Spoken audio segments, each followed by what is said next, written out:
Oh, well, hello there.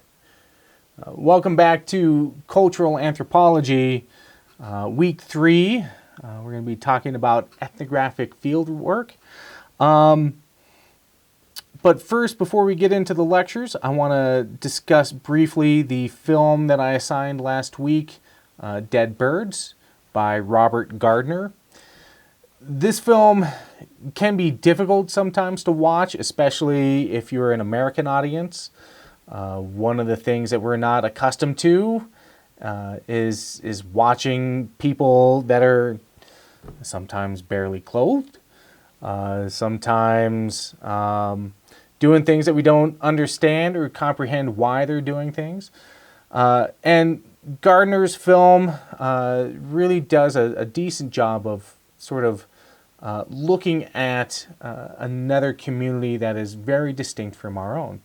There are, of course, some pretty serious issues with this film, and we'll talk about what's going on there and why it's an interesting film to look at. Specifically, there are things that are going on, especially when it comes to how people deal with life and death. So many people that have ever lived on like a ranch or a farm understand what it's like to have livestock and to kill that livestock. Most folks, though, don't usually have that experience, and so watching a film like Dead Birds and understanding that, there is going to be death, and it can be disturbing for those that aren't sort of accustomed to it. The same can be said for sort of the memorial aspect of like the little girls and older women that if they lose someone that they love or there's something that's really important, they will lose a finger or part of a finger. That's not something that we also deal with as Americans as in the same way. We do similar things. In some cases, it's like getting a tattoo, of someone that you love, their picture or a date, or something like that. In this case, this community, removes digits. One of the things that an anthropologist has to do is understand that while this might not be something you agree with, and I don't on a personal level, as an anthropologist, we have to sort of set aside our bias and try and understand the why. Why is this practice being done? What's the history behind it? And really take a unbiased look at this practice. And it's not always easy, but it is something that we can deal with as anthropologists. So, when you're watching a film like Dead Birds and you see stuff that might be uncomfortable to view or to deal with, understand that, if you become an anthropologist and you end up going out in the field where a lot of us, end up going, that kind of stuff can be a reality. And we just have to learn to, again, try and understand why and not so much judge. And we're going to be talking a lot about this. So, one of the other big complications behind this film, and maybe you noticed it, maybe you didn't, but who was speaking? Right? Well, the only voice that you really hear is the voice of Robert Gardner. Gardner is an anthropologist.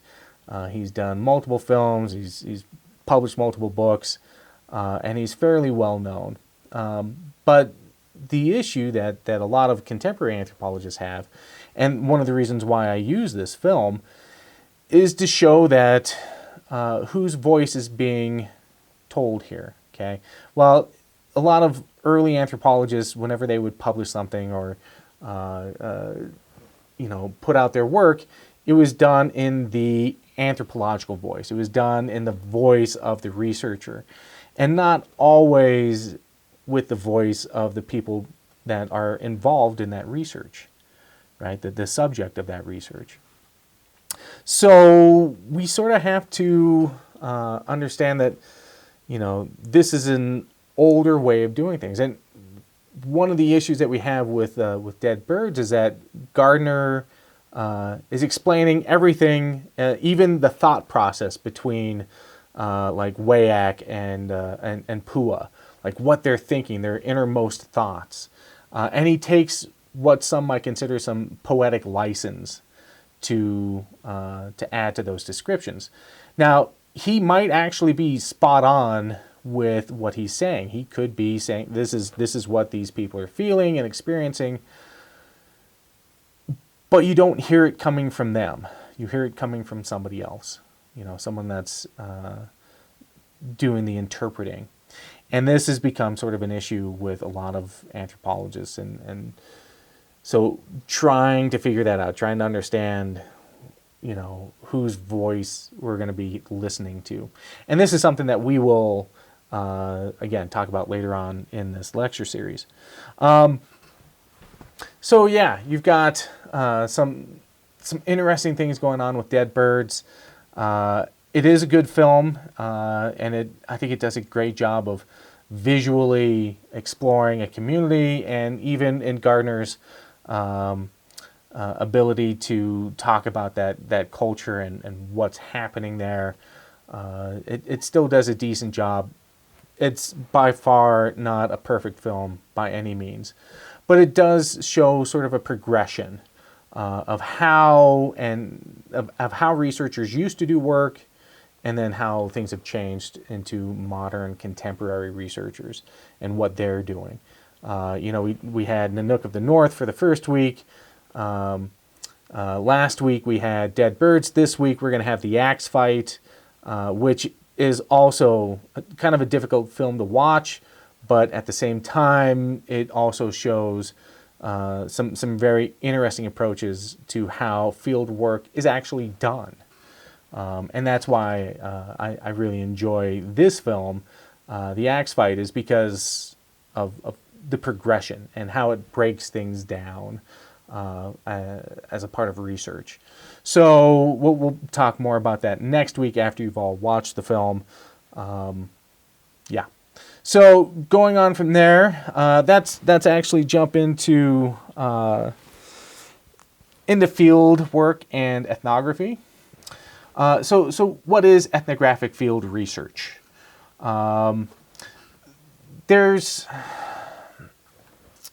First of all, I think we have to discuss what is the term ethnographic research. Ethno, or ethnographic, or ethnicity, or ethnic, these are all terms that essentially mean culture. Right? That they could almost be interchanged to represent the term culture. So what exactly is ethnographic field research? Well, you're going into a community and exploring that particular culture and what's going on there. So one of the things you have to understand about doing ethnographic research is that it is ethically done. It has to be done in an ethical manner, and we're going to talk about how to do that. It generally means that you're going to be living and working within that community. So if you're going to be studying a group, you're going to live within that group, or you might live with a family that's living in that community. You're going to work doing the same kind of things that they do. You're going to learn the practices that everyone does, depending on what their jobs are. So you might take on different jobs within that community. You're going to learn the language, right? Whatever that language is. It might be anything from a foreign language to a technical language, right? What does this mean? How does it, what are the cultural imperatives to that language? And essentially, you're going to be walking in their shoes, right? You're going to be trying to understand and appreciate and work within that community. And to do that, you have to be able to see through their eyes. You have to be able to look and try and understand this is what's going on. This is how these folks are living, and how they're doing it. So, let me fix my hair here. Oh yeah. Okay. Okay. So, to become an anthropologist, you must go beyond the classroom and textbooks. Okay. And this is really where fieldwork comes into place, and where a lot of your credibility will also come into place. What kind of research have you done? Where have you gone? What have you learned? It signifies that you know more than just the theoretical aspect of anthropology. Oftentimes, and I'll jump on this quite a few times this semester, is this concept of theoretical truth and ground truth. Okay, theoretical truth is something that's been researched and looked at and created a theory and written in a book somewhere, and you read that book and you're like, here's the theory, here's the idea, this is what this culture is like. And then you get there and you put your feet on the ground and things aren't quite that clear cut as you read about. Things changed. Maybe that book that you just read was 10 years old. Things might change in 10 years, right? That culture might have adapted to a new set of inputs that have happened. So, we have to understand that there is theoretical truth and then there is ground truth. And anthropologists often deal with both realms. We go and do the research, figure out what people have done before to get that basis, and then we actually go and see if that's actually true. How much is going on there now. That theoretical research might have been accurate when it was done, but now it might be different. And so we have to take those things into consideration. Through research, we learn empathy, right? We have to learn what it's like to be a part of that community, what it means to be a part of that that family or that social group. So we have to take time to understand what it's like to live like those folks, and what their daily lives are like, and what their emotions are, and what they care about. Right, and we can do that, and we can develop this sense of empathy. And it also allows us to take a global look. And maybe, you might meet somebody in your travels, and, maybe you know nothing about their culture. But because you have this global sense, because you have learned about this empathy for other cultures, you might see them in a different way than you might normally have done prior. So understanding that sense of empathy. The other thing that oftentimes happens in doing field research is you end up bonding with other field researchers. One of the things that has certainly happened to me throughout my travels and my field research is that the people that you meet out in the field end up becoming oftentimes a part of your family, your closest friends. I have seen marriages formed, and I have seen them break. And this stems from oftentimes if you're doing field research, you might go someplace for a couple of months. Most of my field research is usually done in like 2-month chunks, where I'll go work in the Southwest somewhere, and we won't have any running water, we won't have electricity, we won't have cell phone service. I know, it's crazy, right? No cell phone service? How do you live? Well, I'll tell you how you live. You end up talking to people. It's a crazy concept, right? But you end up spending 2 months getting to know all the people that you're working with, And guess what happens? Well, you end up forming friendships and relationships. And again, like I said, I've seen marriages form and I've seen them completely fall apart. Because again, let's say you go away for 2 months or like a year, and you're separated. And long distance relationships aren't always easy. So it can happen. And that's just one of the things that, as researchers, as anthropologists, we take into account. We're like, yeah, no, this is real, right? This can happen while we're out there doing stuff. One of the other things that we have to contend with as researchers is this idea of culture shock. You might have heard this term before. The basic idea is that you go into a community, and if it's a community that you know nothing about or don't have a lot of ties to or understanding of, it can be difficult to be there. You might not know what the food is like. You might not know the language, and it can feel overwhelming. And this is something that all anthropologists, all researchers go through at some point.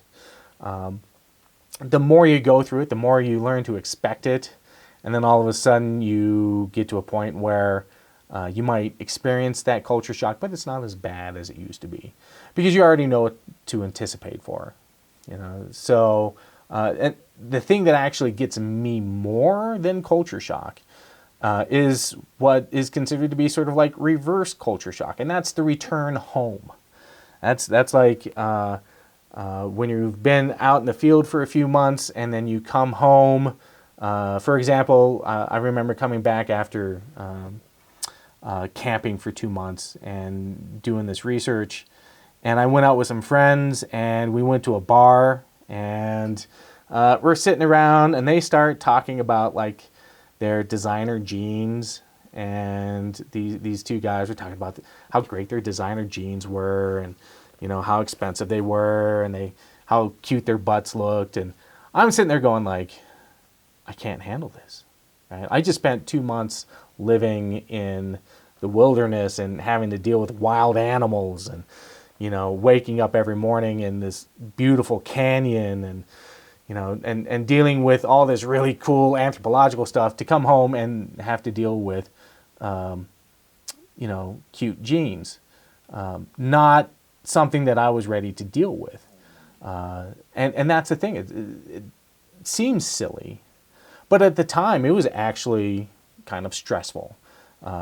Realizing this kind of life that I wanted to live and had been living versus the life that I was coming back to when I was living in a metropolitan area and dealing with people that live in the city. Not something that I had been readily wanting to do. So there can be this sense of reverse culture shock where the coming back home can create issues. So culture shock is an issue, right? Going someplace and not being able to understand the language and deal with the stuff that's going on there and not being comfortable, it can be rough. But coming home can also be just as rough because you might not be prepared to come home. So let's talk about doing field work.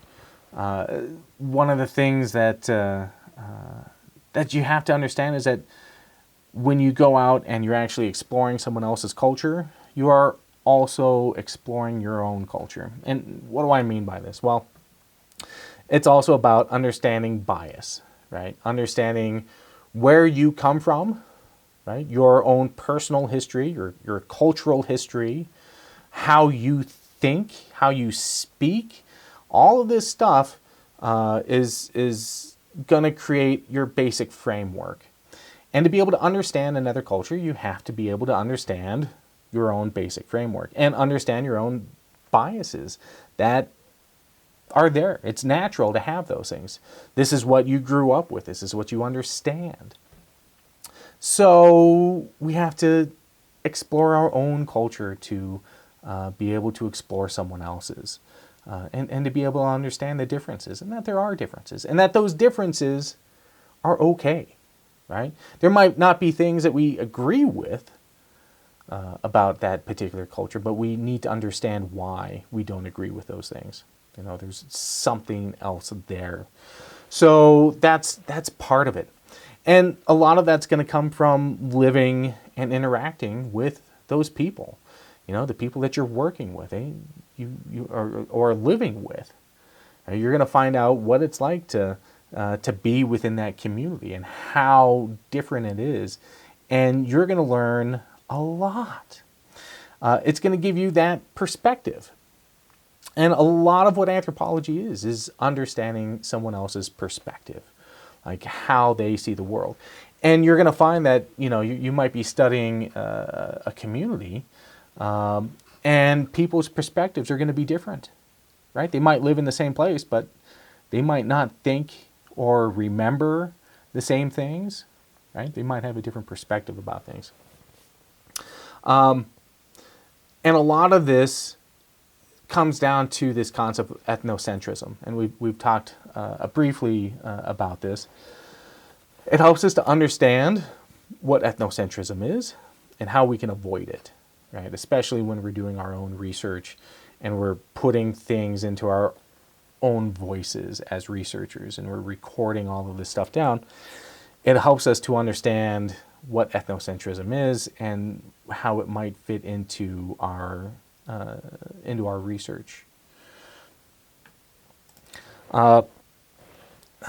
Fieldwork is also an interesting aspect of anthropology for the fact that it's as much about science as it is about art. And what do I mean by that? Well, as a science, it's fairly straightforward, right? You go out, you collect information, you correlate that information, you analyze, you research, you create a hypothesis and do all this stuff, and that's fairly straightforward. The art is how you do it, and this can be a very difficult thing to sort of figure out, and also can be an aspect of like culture shock, especially, you know, early on in your research. There is an art to talking to people. There is a art to being able to engage with folks and get them to open up. And it has to be developed. And what might work in one community might be completely different in another community. For example, with my work with some Native American groups, how we communicate can be very different. For example, in American society, right, oftentimes when we want to convey information, if we want to talk to someone, we look them right in the eyes, right? You make sure that you have eye contact so that you know that they're listening to you. And this is very common throughout Western culture. However, in other cultures, that say, for example, I had a conversation with an elder in the Ute Mountain tribe, and we stood next to each other, right? We didn't stand face to face. We actually stood next to each other, and we had a conversation, and neither one of us ever looked each other in the eye. The reason behind this was that they weren't so much interested in knowing that we were paying attention. They were more interested in knowing that you were listening to what they were saying. And this is a different approach to communicating. So their focus was on how to listen and listen to the words that were being said and not be distracted by what's going on with your face or what's going on there. They were looking for the truth in your voice. So different communities might listen differently and communicate differently. Understanding those things can help you avoid uncomfortable situations, or making a faux pas when you're communicating with a person or a group. Even coming down to like shaking hands. Okay, in some communities, shaking hands is normal, but instead of doing like the American, like I'm going to come up and I'm gonna grab your hand and I'm going to squeeze. I'm going to squeeze, right? To show you that I'm a man, right? It's a good firm handshake. That's a respectful way to show my respect for you and your respect for me. We're going to get up and yeah, right? Other places, you might just come up and kind of touch palms, right? Touch palms, no squeezing, no manly, gripping. It's just about the contact. And it's also not showing any sort of aggression, right? When you go up and you grab somebody's hand and it's a violent handshake, maybe not violent, but, grippable, there is some sort of competition there sometimes between guys. In other cases, you come up, touch hands, there's no competition there. It's acknowledgement, it's saying hello, but it's also conveying other information. And so those kind of things, if you don't know that and you go into a community, can set you up even unintentionally to a bad start. Sometimes you won't even know that kind of stuff until you get there. Sometimes you're going into a community blind. And at that point, you have to figure out how to learn those kinds of behaviors from observation. So, and we'll talk about some of that as well, and how do we do that.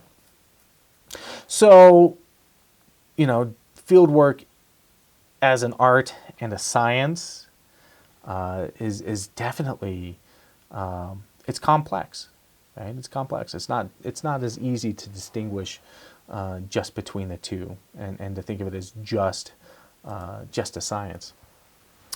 And of course, a lot of this will affect how you return home, and how it might affect your seeing your own culture. Okay, and I think that's a really important thing to remember, is that you go out and you do this research, and then you come home with that information, and you have to understand that experience changes you, right? You might not understand that what's happening right now is going to change you or have that big of an impact, but it ends up having a big impact on your life. So coming home after doing field research can oftentimes bring extra stuff, extra perspective on your community, and sometimes initially you might have that reverse sort of culture shock. So, before we really dive into like how to prepare for doing field work, I want to do a quick exercise. Now, this is something that you're going to do on your own. This won't be something that you post, but I want you to think about what you might need to do before you do research. Right? What are some of the things that you might need to do to prepare yourself to go into the field? What kind of materials or tools might you need before you go out into the field? So there's a lot of stuff that is out there that you have to do to get ready. So take a couple minutes and think about what might be some of the things that you might need. What are some of the things that you might have to anticipate doing? Go ahead and pause it, write that stuff down, and then actually I'll just end this here and then we'll start back in a second with the next section. Got it? All right.